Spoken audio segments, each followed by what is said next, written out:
Rasulillah wa ala alihi wa ashabihi wa mawalah. Ya Rabbana lakal hamdu kama yanbaghi li jalali wajhika wa azimi sultanik. Subhanaka la ilma lana illa ma 'allamtana innaka antal alimul hakim. Bapak Ibu jamaah yang Allah muliakan, insyaallah kesempatan kali ini kita akan putar ulang tafsir surat Al-Adiyat setelah menjelaskan surat Al-Zalzalah. Maka kita putar ulang surat Al-Adiyat.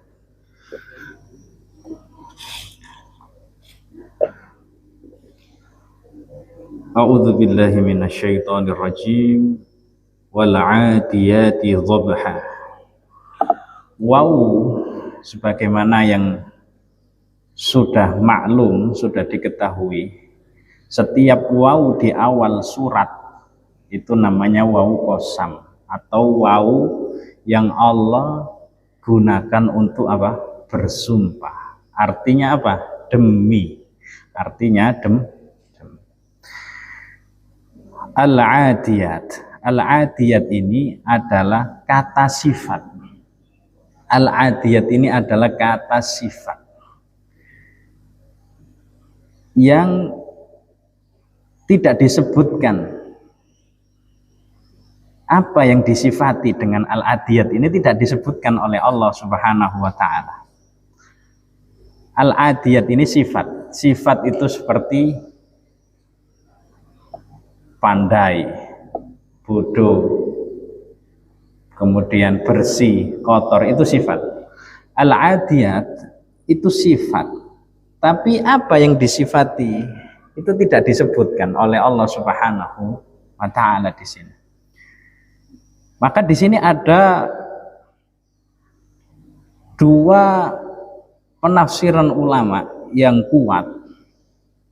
Apa yang tidak disebut oleh Allah dari sifat al-adiyat ini. Tafsiran pertama, dan ini tafsiran yang paling kuat, adalah al-khail. Al-khail itu artinya kuda. Al-khail itu artinya kuda. Jadi seharusnya bunyinya seperti ini. Wal khailil adiyati dhabha. Seharusnya bunyinya seperti ini. Wal khailil adiyati dhabha. Jadi ada mausuf yang dibuang, yang tidak ditampilkan. Ya, karena al-makna al-adiyat sendiri itu adalah at-taharrukus syari'. At-taharrukus syari'. Al-adiyat itu artinya sesuatu yang bergerak cepat. Sesuatu yang bergerak cepat. Jadi al-khail disifati dengan al-adiyat. Kuda yang berlari dengan sangat cepat. Dhabha.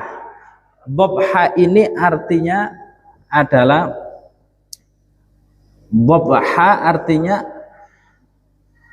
nafas yang terengah-engah. Jadi kuda itu, dalam suara kuda itu dalam bahasa Arab itu ada 7 penyebutannya. Kalau kita kan setiap hewan itu cuma 1 penyebutannya. Misalnya burung, suara burung apa? Kicauan. Ya. Anjing, suara apa dalam bahasa Indonesia? Suara anjing, menggonggong. Cuma 1. Tapi kuda dalam bahasa Arab itu suaranya ada 7 sebutannya. Yang pertama dhabh. Dhabh itu adalah suara nafas kuda ketika berlari. Ngos-ngosan, itu dhabh. Makanya dhabh itu di dalam ilmu hewan itu terjadi pada 3 hewan. Yang pertama kuda, yang kedua anjing. Anjing itu juga dhabh. Kalau habis lari itu dhabh. Dan juga as-sa'alib adalah musang atau serigala. Itu juga suaranya ketika dia lari disebut dengan dhabah.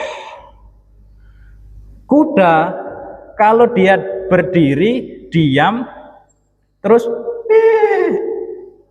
itu namanya sahil. Itu namanya sahil. Jadi beda. Jadi ada 7 tadi. Misalnya lagi jahjaha atau hamhamah. Hamhamah itu suara kuda ketika bunyi seperti ini. Itu hamhamah. Jadi nanti disebutkan ada 7 suara kuda, itu ada istilahnya sendiri. Ada istilahnya sendiri. Maka dhabha ini adalah suara nafas kuda ketika berlari, ngos-ngosan. Jadi itu yang disebut dengan dhabha. Ini kemudian disambung dengan fal muriyati qadha. Al muriyat itu artinya percikan api. Percikan api yang disebabkan oleh qadha, adanya gesekan. Makanya disambung dengan fa itu berarti kejadian ini berkesinambungan. Ketika kuda berlari kencang itu, maka yang terjadi ketika kakinya bergesekan dengan tanah, maka keluar api, keluar cipratan api. Fal mughirati subha.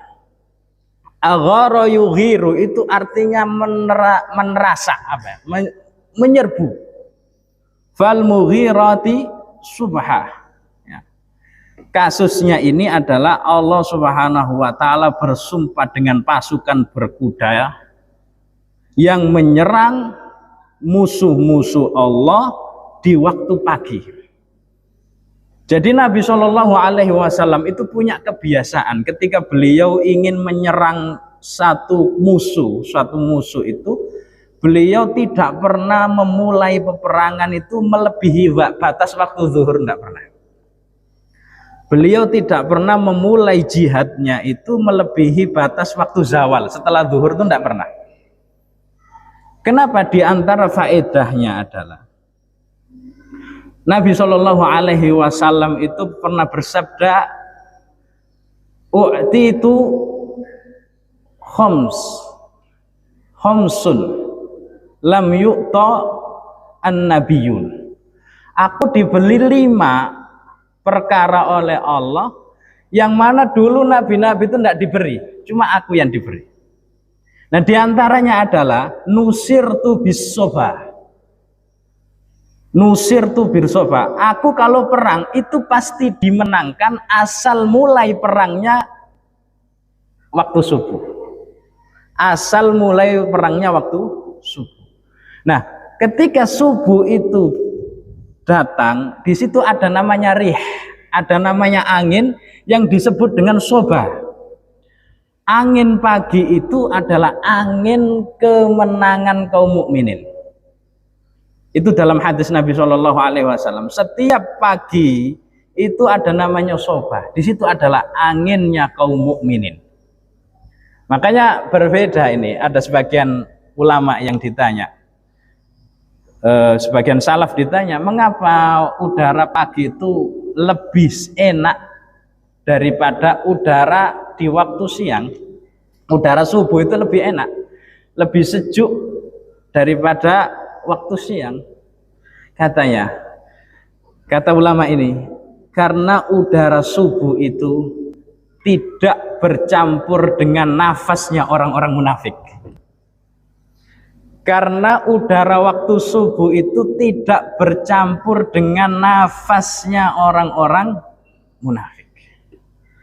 Wa nusirtu bis soba, dan aku dimenangkan oleh Allah dalam pertempuran itu ketika memulai jihad di waktu subuh. Kemudian disambung lagi fa'atharna bihi naqa'ah. Saking kuatnya pasukan berkuda ini, maka dia menimbulkan apa? Menimbulkan naqa'ah. Naqa'ah itu adalah gubar, adalah debu yang sangat berterbangan. Fawasatna bihi jam'ah. Kemudian pasukan berkuda itu merengsak masuk ke dalam musuh-musuh Allah. Allah bersumpah dengan 5 aktivitas jihad. Allah bersumpah dengan 5 aktivitas jihad, dan Allah menyebut secara khusus al-khail, kuda perang. Ada keistimewaannya ternyata. Kuda perang itu ada keistimewaan yang luar biasa. Dalam hadis yang diriwayatkan oleh Al-Imam Al-Bukhari rahimahullahu ta'ala, Rasulullah SAW bersabda, al-khailu ma'kudun fi nawasihal khairu ila yaumil qiyamah. Kuda itu Allah telah tancapkan di atas ubun-ubunnya itu keberkahan sampai hari kiamat.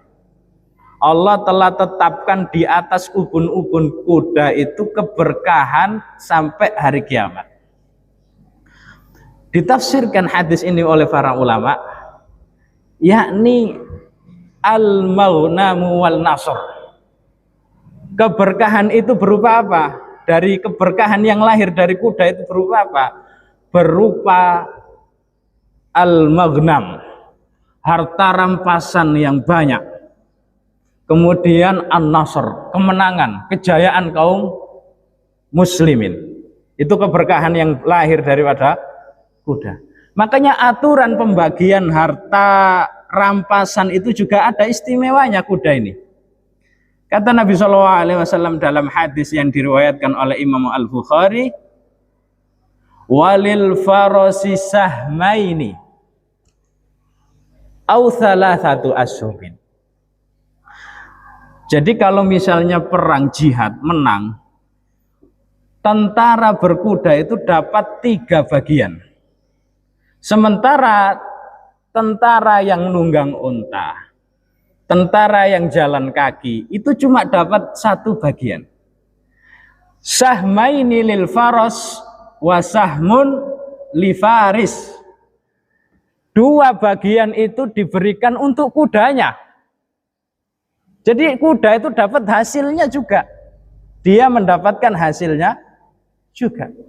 Wa sahmun lil faris, dan 1 bagian itu untuk penunggangnya. Jadi misalnya 1 bagian itu adalah 50 juta. Penunggangnya dapat 50 juta, kudanya 1 ekor itu dapat 100 juta. Terus diwujudkan apa? Ya makanannya, belikan rumput, perawatannya. Itu istimewanya kuda perang. Istimewanya kuda perang itu seperti itu dalam Islam itu. Makanya Allah Subhanahu wa taala merintahkan di sini. Wa a'iddu lahum mastata'tum min quwwah. Persiapkanlah oleh kalian semua daripada militer, kekuatan. Apa yang disebut dengan kekuatan dalam Islam itu mirribatil khaili apa? Wa a'iddu lahum mastata'tum min quwwatin wa mirribatil khail. Kekuatan dalam Islam itu adalah ar-ramyu, membidik sasaran baik berupa panah ataupun sniper ataupun menembak dan juga yang lainnya, dan juga ribatul khail, kepandaian, kecakapan dalam berkuda, dalam mengoperasikan seperti sekarang, kalau zaman sekarang ini tank, pesawat tempur. Nah seperti itu bentuk kekuatan Islam. Bahaya Islam itu sebenarnya harus wajib militer semua. Semua harus wajib militer. Islam, kalau itu betul-betul negara Islam, semua masyarakatnya harus wajib militer. Mengamalkan ayat tadi. Wa a'iddu lahum mastata'tum min quwwatin wa mir ribatil khail.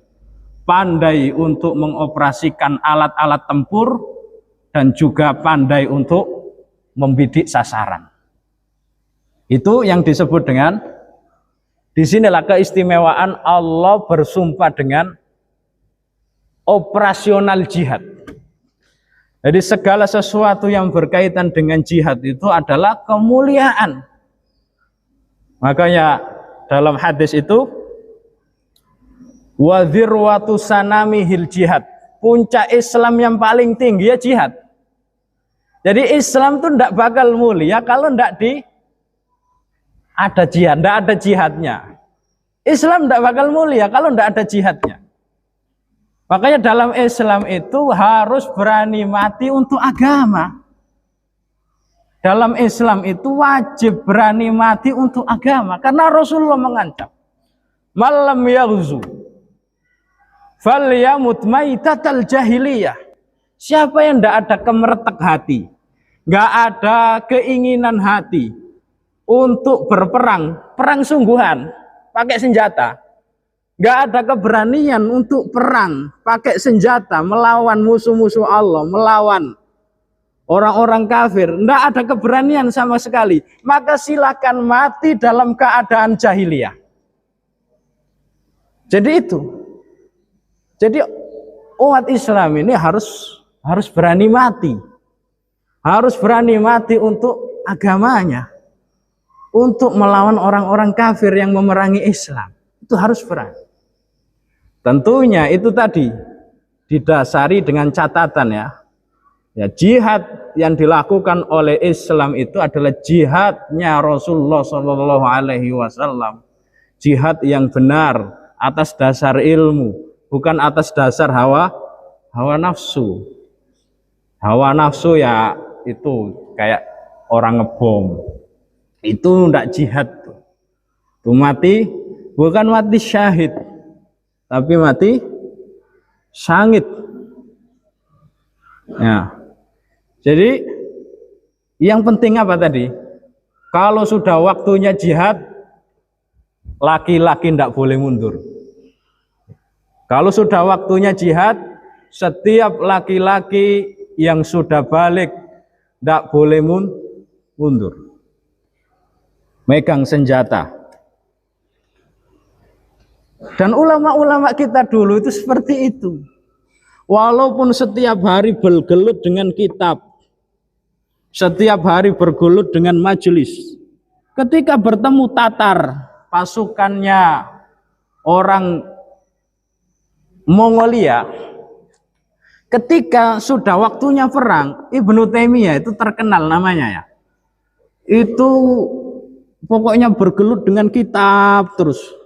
Tapi ketika sudah waktunya jihad, beliau berdiri paling depan untuk memimpin pasukannya.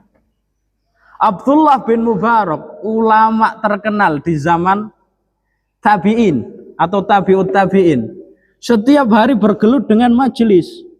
Tapi ketika sudah waktunya perang, beliau paling depan. Jadi seperti itu. Islam itu harus menjunjung tinggi apa? Jihad fi sabilillah. Bahkan dosa besar. Umat Islam tidak berani jihad itu dosa besar. Dalam hadis yang diriwayatkan oleh Al-Imam Al-Bukhari rahimahullahu ta'ala, idza raditum bizar'i wattaba'tum adnabal baqar wa taraktumul jihad. Kalau kalian sudah keenakan dengan zara', sudah keenakan dengan tani aja lah, dengan pertanian, pokoknya bisa makan muter, pokoknya aku tani aja. Waraditum wattaba'tum adnabal baqar, atau kalian buntuti ekornya sapi, pokoknya gembala, wis aku angon aja. Wataraktumul jihad, terus ndak mau jihad, sallallahu alaikum dhullan, maka Allah pasti akan mencampakkan kepada kalian kehinaan. La yanza'allahu hatta tarji'a ila dinikum. Allah tidak bakal mencabut kehinaan di atas kaum muslimin sampai betul-betul kalian kembali menghidupkan jihad fisabilillah. Makanya pemandangan zaman sekarang ini, umat Islam di seluruh dunia lebih khawatir, lebih ridho dengan sumber daya alamnya ketimbang membela kaum muslimin yang diintimidasi, yang ditindas oleh musuh-musuh Allah. Lebih ridho dengan minyak buminya, lebih ridho dengan batu baranya ketimbang bela orang-orang Islam yang ditindas oleh orang-orang kafir. Lah itu betul-betul terjadi hadis tadi itu. Hadis tadi itu betul-betul terjadi saat ini. Jadi kaum muslimin lebih senang dia hidup dengan rofahiyah, dengan kemegahan, dengan kemakmuran ketimbang apa? Menghidupkan apa? Wibawanya kaum muslimin itu dengan jihad, Makanya di sini Allah bersumpah dengan 5 operasional jihad fisabilillah. Kemudian itu tadi sumpah dengan 5 hal. Dan Allah Subhanahu wa taala menjawab sumpah itu, innal insana lirabbihi lakanut. Sesungguhnya manusia itu betul-betul. Jadi ada 2 penegasan ini. Yang pertama pakai inna, kemudian yang kedua dia berada di dalam siyak al-khobar dan juga ditambahi dengan huruf lam, lakanut. Sesungguhnya manusia ini benar-benar mengingkari nikmat-nikmat yang diberikan oleh Rabb-nya. Jadi ada ilustrasi yang paling jelas, paling betul untuk menafsirkan makna kanut. Kisahnya 3 orang Bani Israel yang disebutkan oleh Al-Imam Al-Bukhari dari Abu Hurairah radhiyallahu taala anhu. Itu terkenal kisahnya, itu ada orang kena penyakit sopak, kulitnya itu rusak, warna kulitnya rusak, pigmen kulitnya rusak. Kemudian ada orang botak, tidak bisa tumbuh rambutnya. Kemudian ada orang tidak bisa melihat. Jadi Allah ingin menguji 3 ini.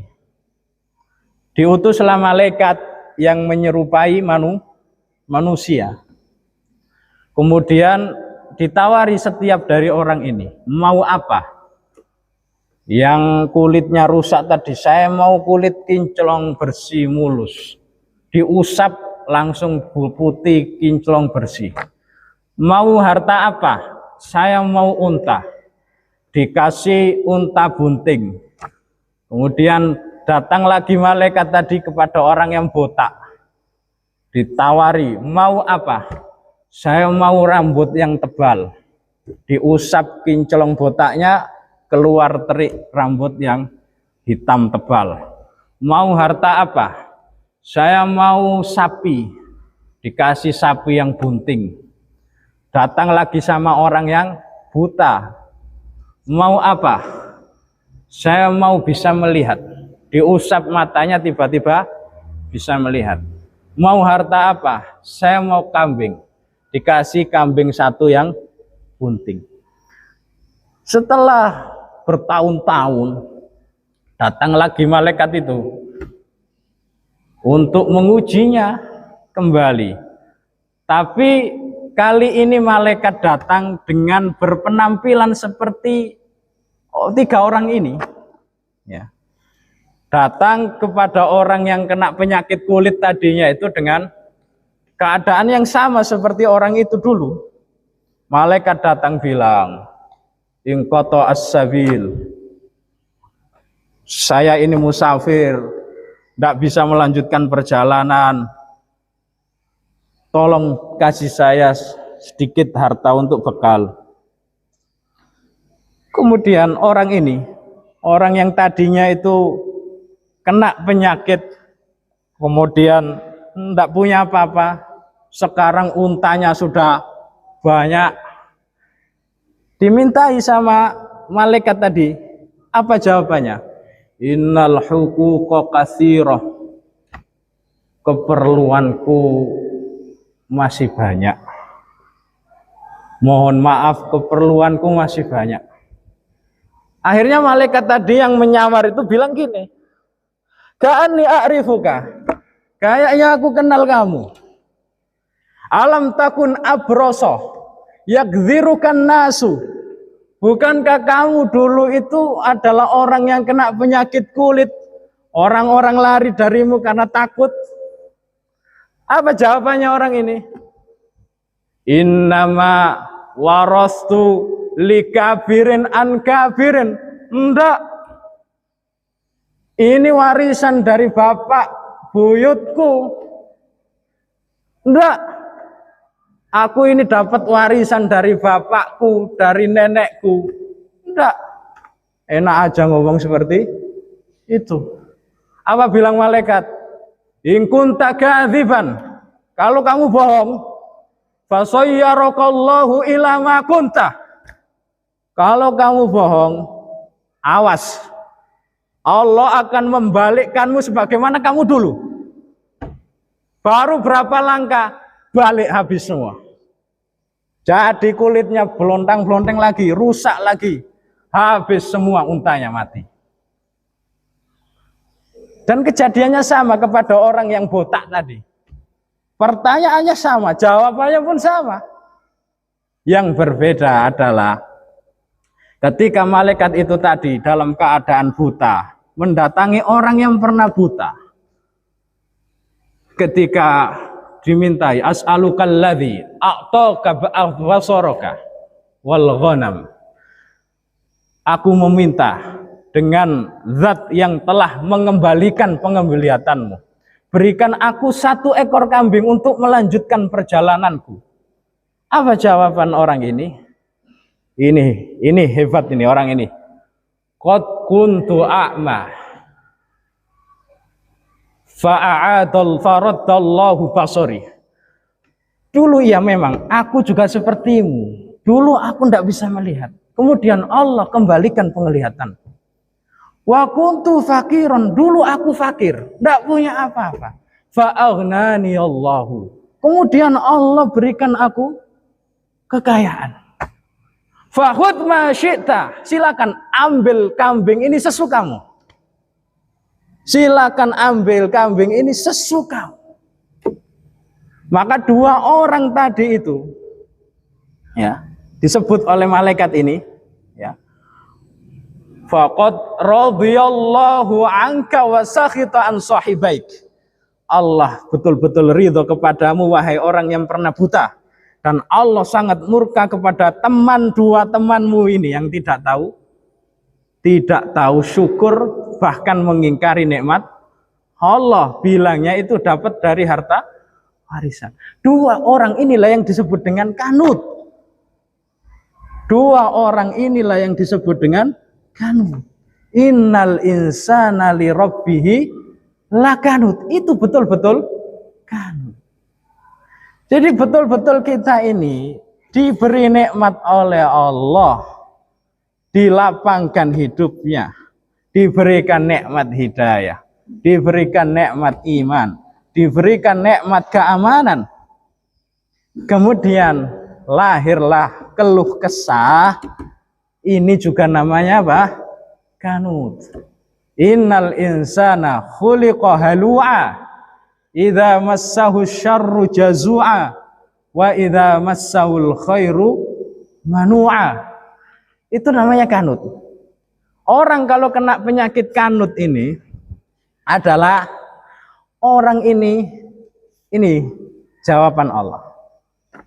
Ciri-ciri orang terkena penyakit kanut. Wa innahu ala dzalika lasyahid. Dan betul-betul manusia itu menyadari bahwasanya dia itu ingkar terhadap nikmat Allah. Nah, ini ciri-cirinya. Ciri paling utama orang itu kena penyakit kanut. Wa innahu lihubbil khairi lasyadid. Orang itu adalah hamba dunia, sangat cinta terhadap duit, sangat suka, sangat sayang terhadap harta. Ini ciri-ciri orang terkena penyakit kanut. Dan diantaranya lagi, cirinya orang kena penyakit kanut ini adalah bakhil. Orang ini tidak mau keluar duit, tidak mau keluar duit. Ini ciri-cirinya. Senang nerima duit dari orang, tapi tidak mau keluar duit. Ini ciri-ciri orang kena penyakit kanut. Makanya di antara sebab yang paling besar orang itu lemah imannya adalah hubbud dunya. Adalah orang itu terlalu ambisius, terlalu cinta terhadap dunia. Makanya orang itu harus bersikap pertengahan, ya, bersikap pertengahan dalam kehidupan ini. Imam Ahmad rahimahullahu taala, beliau ditanya oleh muridnya, ara'aita in kana ar-rajul wa ma'ahu alfi dinar. Menurutmu bagaimana guru? Kalau ada orang punya alfa alfin itu artinya sejuta. Menurutmu gimana kalau ada orang punya sejuta dinar? Sejuta dinar itu sekarang itu triliunan, bahkan kuadriliun. Satu dinar saja itu berapa? Satu dinar saja itu berapa? Satu dinarnya itu kan 4 gram. Satu dinar itu 4 gram. Ini sejuta dinar. Berapa kilo itu? Sejuta dinar. Ayasurruhu ayyakuna zahidan. Maka bisakah dia disebut sebagai orang yang zuhud terhadap dunia? Apa jawaban Imam Ahmad? Naam, bisa. Orang punya duit banyak itu bisa disebut dengan zuhud. Orang punya duit banyak itu bisa disebut dengan zuhud. Bisyartin, dengan satu syarat. Allah yahzana idza naqas wa alla yafraha idza zad. Syaratnya, kalau hartanya berkurang, tidak sedih. Kalau hartanya bertambah, tidak senang. Artinya apa? Memposisikan harta benda itu bukan di dalam hati, tapi di tangan. Kalau kita ilustrasikan di zaman sekarang, ya, di YouTube itu ada orang-orang Arab, mobilnya itu lecet atau misalnya karburatornya rusak, dibuang. Sampai ada bangku kuburannya mobil-mobil mewah. Kuburannya mobil-mobil. Jadi tidak iman sama sekali dengan dunia. Tidak iman sama sekali dengan dunia. Apapun yang hilang darinya itu dia bisa tetap untuk senang, bergembira dengan dirinya. Nah itu hal yang mengobati hubbud dunya itu adalah syukur. Orang pandai syukur hidupnya itu enak sekali. Orang kalau pandai bersyukur itu hidupnya enak sekali. Karena dihitung-hitung mana lebih banyak antara ujian dengan nikmat Allah. Lebih banyak nikmat Allah. Mungkin 0 banding berapa? dari kenikmatan kita. Ujian itu hanya 0, berapa persen daripada nikmat. Kalau ditukar, kalau mau ditukar, coba tak kasih rumah sama semua aset segunung, tambang di sini, kemudian minyak di sana, tapi tak ambil matamu, mau enggak? Enggak mau. Ya sudah, kalau gitu tak kasih ini sahamnya minyak bumi seluruh dunia, tapi lidahmu tak suntik mati rasa. Kira-kira mau enggak? Makan rawon sama, makan sambal sama rasanya, enggak terasa lidah ini.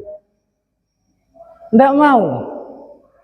Artinya apa? Nikmat yang Allah berikan itu justru lebih banyak daripada ujian yang hanya 0, berapa persen dari kehidupan kita. Nah itu, makanya harus paham yang disebut dengan apa tadi? Innal insana li rabbihi lakanu. Wa innahu ala dzalika lasyahid wa innahu li hubbil khairi lasyadid.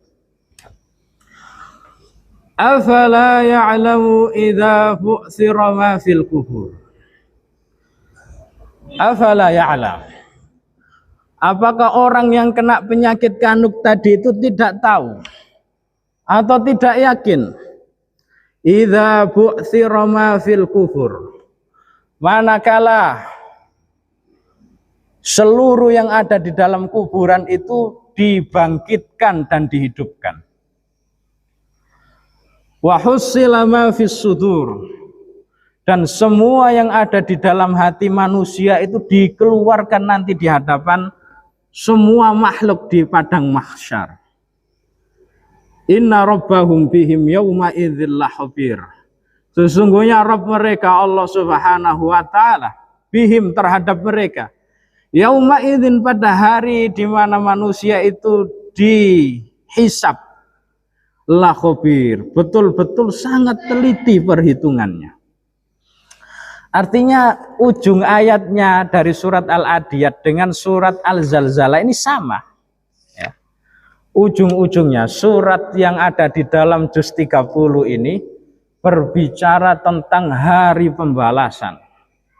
Berbicara tentang hari pembalasan. Sebagaimana surat Al-Fatihah, pokok keimanan yang paling didahulukan setelah mengenal Allah.